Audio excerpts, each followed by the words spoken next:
Representatives strongly and unequivocally condemn in strong terms the statement credited to the Honourable Minister as insensitive, unpatriotic, and unnationalistic. While we are not denying the fact that other states in the Federation are also affected, the comparison and figures given by the Honourable Minister shows a glaring attempt to downplay the harsh reality on ground. We are talking of human beings, fellow Nigerians, and not some aliens. The figures are not only an insult to the good people of Bayelsa State, but to all the victims of the flood who has gone through trauma of braving the elements by sleeping outside on dug-out canoes, rooftops, and flood water flows.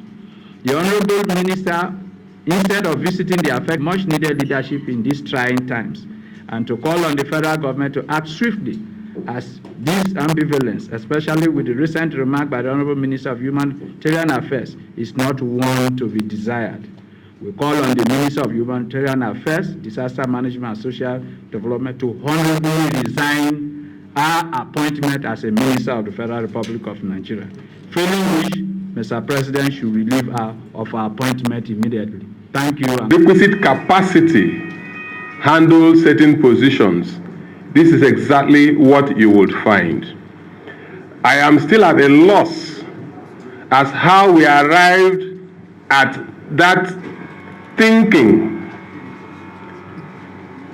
that the basin area is not as affected as probably the head of the slope.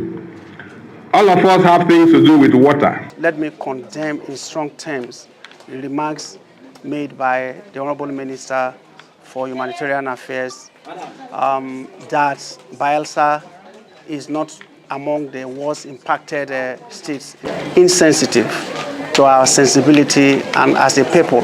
In fact, it's an insult for her to make that statement, knowing that people were undergoing this serious, war without guns. We were at the war front. It's just that guns were not shot.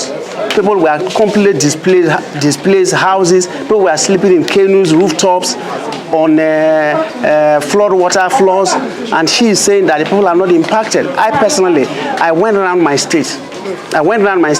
Before the main flood and during the flood. Okay, she's talking about number of deaths. She's saying 81 people died, 80 persons died.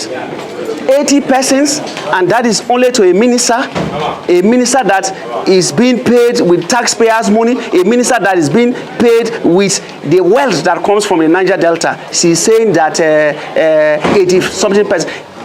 She's definitely wrong. I know. I met traditional rulers who told me number of deaths in their villages. Deem this necessary.